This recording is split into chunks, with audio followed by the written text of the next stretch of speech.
All right. So what's wrong with conspiracy theories? Now, let's go first to conspiracy theories without the capitals. Nothing wrong about them at all. It's good to investigate those conspiracies if they happen. They do happen. Was good that journalists, investigative journalists, investigate the Iran-Contra affair.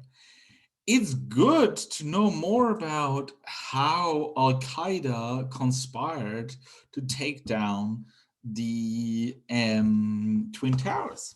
It's good to learn about how Julius Caesar was killed and what effects it had on the Roman Empire. It's good to know about those conspiracies in England of the 17th century. Okay. And it's important, of course, to, for example, also find out about those attempts by the US to overthrow foreign governments that often happen in secret.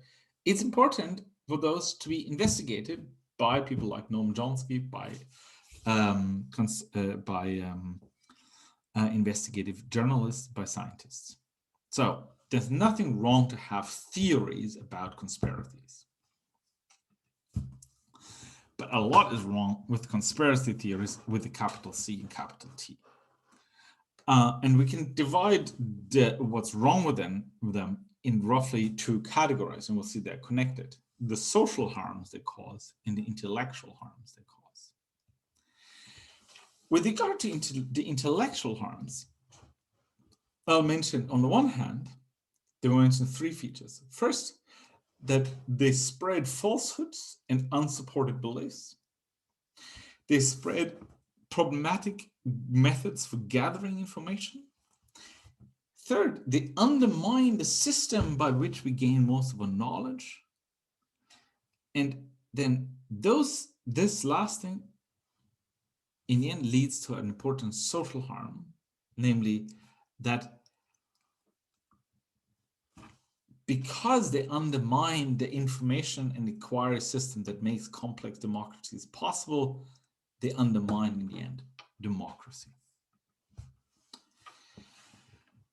Now, okay, spread of unsupported, so the intellectual harms.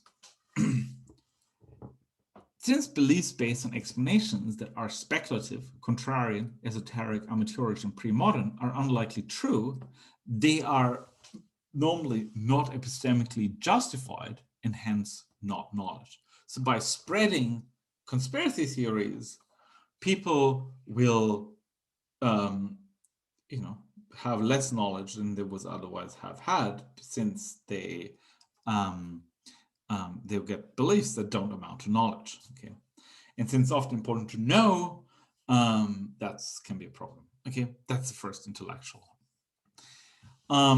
No, that this is true even if a specific conspiracy theory happens to be true, since it's still not justified because it's believed on the basis of methods that are not good methods.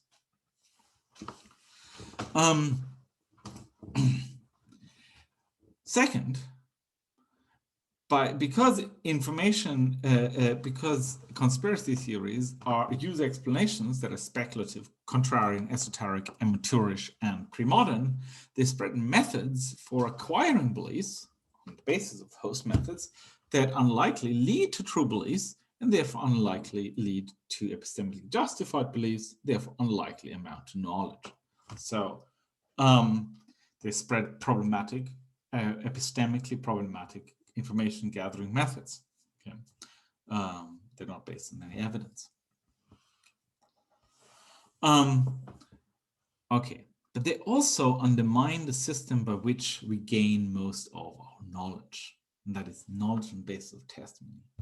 And that can happen on two levels. On the one hand, it can make a specific person lose knowledge even if it once had it. Second, it undermines the system by which the transfer of knowledge through testimony is even possible. Okay, we'll start through on the first level. Okay, suppose A is a person who knows. Suppose that A is a person who goes to their doctor and they are wondering whether they should vaccinate their young child. Okay, so I avoided the issue of the coronavirus vaccine because there's a lot more uncertainty around that. So this is an MMR vaccine, so a measles vaccine. So goes to the doctor. Doctor says the MMR vaccines are perfectly safe, doesn't cause autism. It doesn't mention autism, says it's perfectly safe, everyone's getting vaccinated, it's good.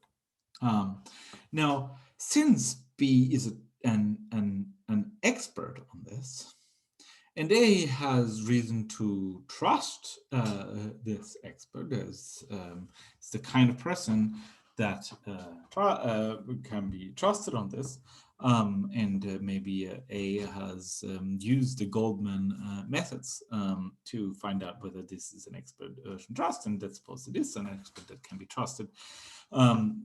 Since that's the case, A will acquire testimonial knowledge from B.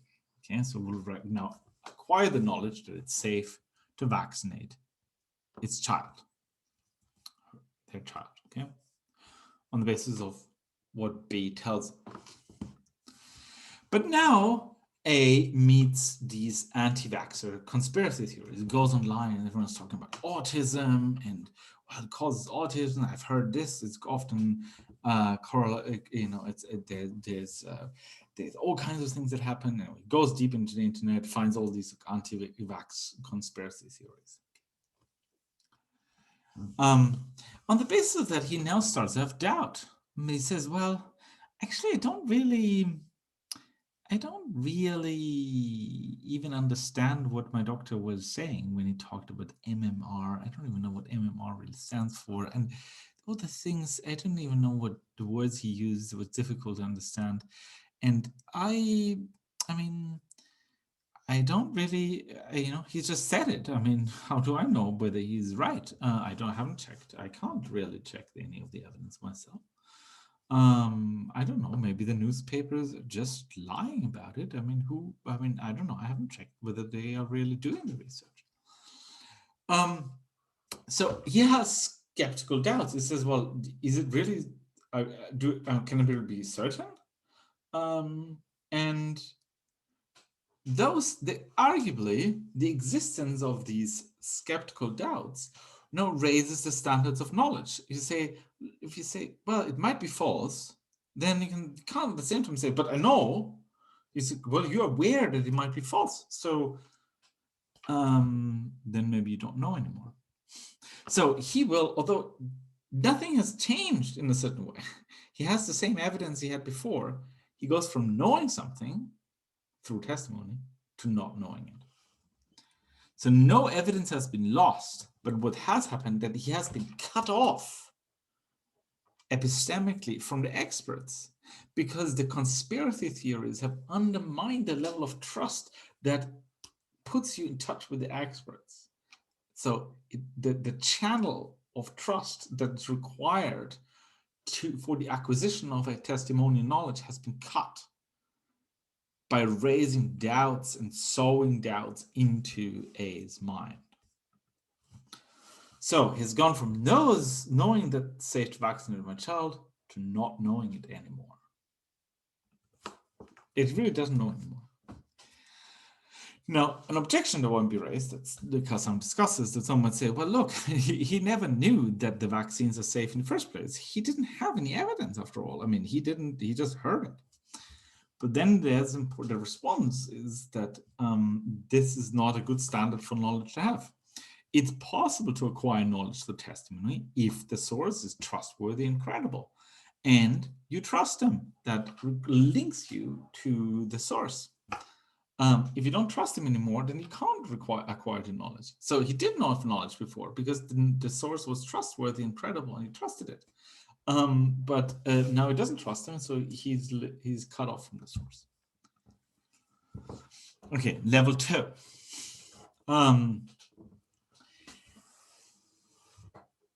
Since it cuts off people from experts, the spread of conspiracy theories will, by their very design, undermine the system of inquiry and information exchange. This makes learning from experts possible.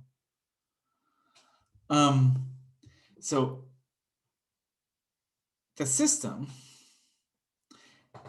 of exchanging knowledge in complex societies, where there's science, there's investigative journalism, there's newspapers, libraries, and so on. That system requires that the public recognizes experts, judges their credibility, and trust them.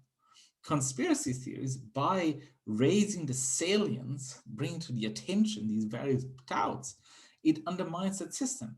Since the salience of the doubts is now in everyone's minds, so now very visible, so it's possible that the experts are wrong, raises the standards for knowledge in a way which makes it impossible for people to gain knowledge through these normal channels. The standards are now so high that people would have to do the investigation themselves, and they can't do that because they don't have the time and the expertise to do that. And so the system of epistemic division of labor that has made our complex societies possible is starting to wither away. Slowly but surely.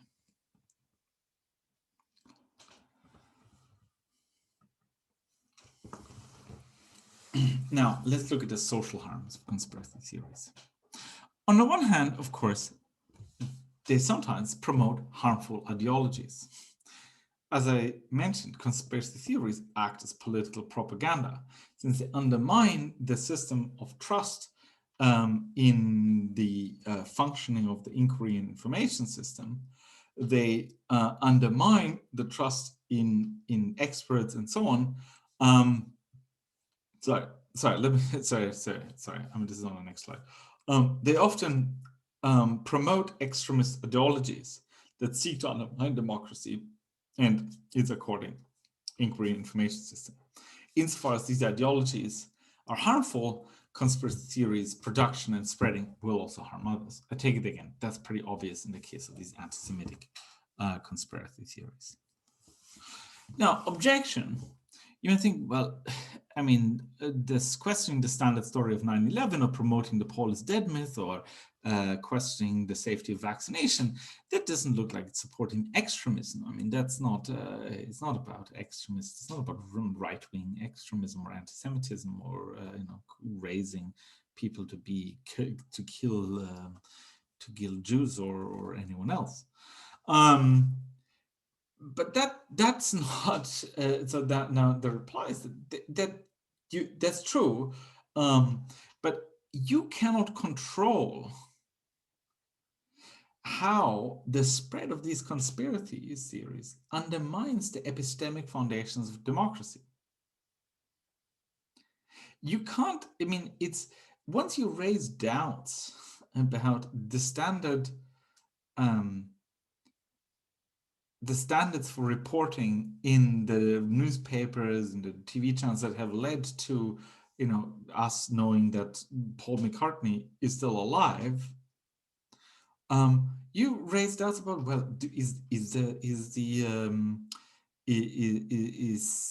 are the newspapers really reliable? Can we trust anything the government's saying? And extremely quickly, you are raising doubts about whether the system of democracy that we have really is functioning.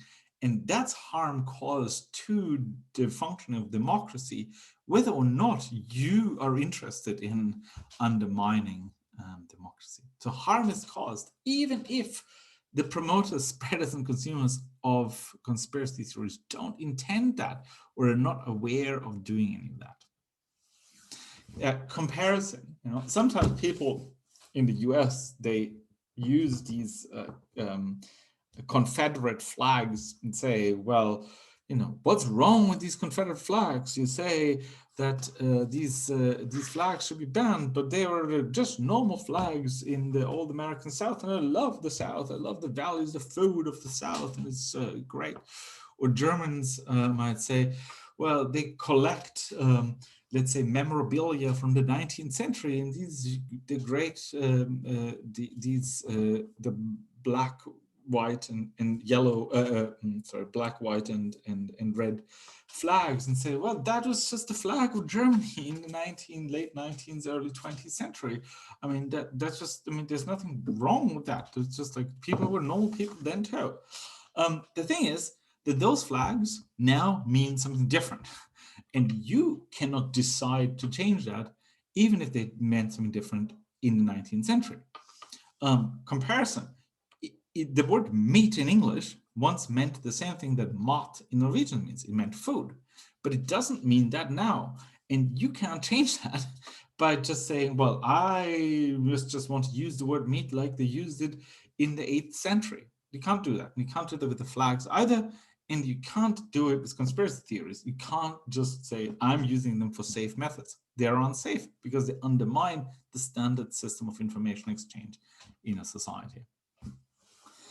Final social harm is that conspiracy theories often act as a distraction.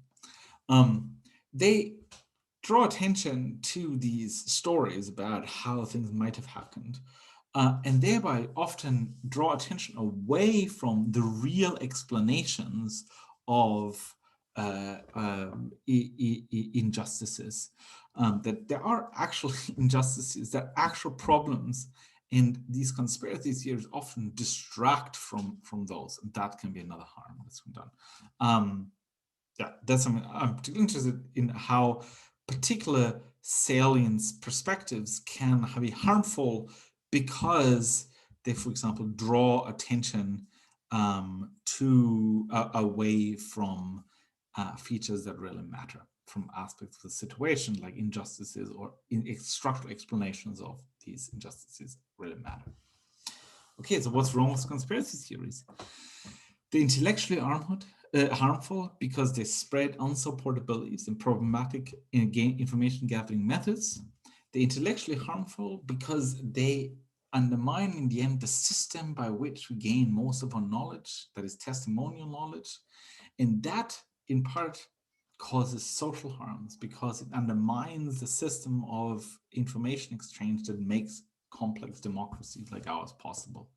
In addition, they distract from real explanations of injustices. That's it. Thanks for now.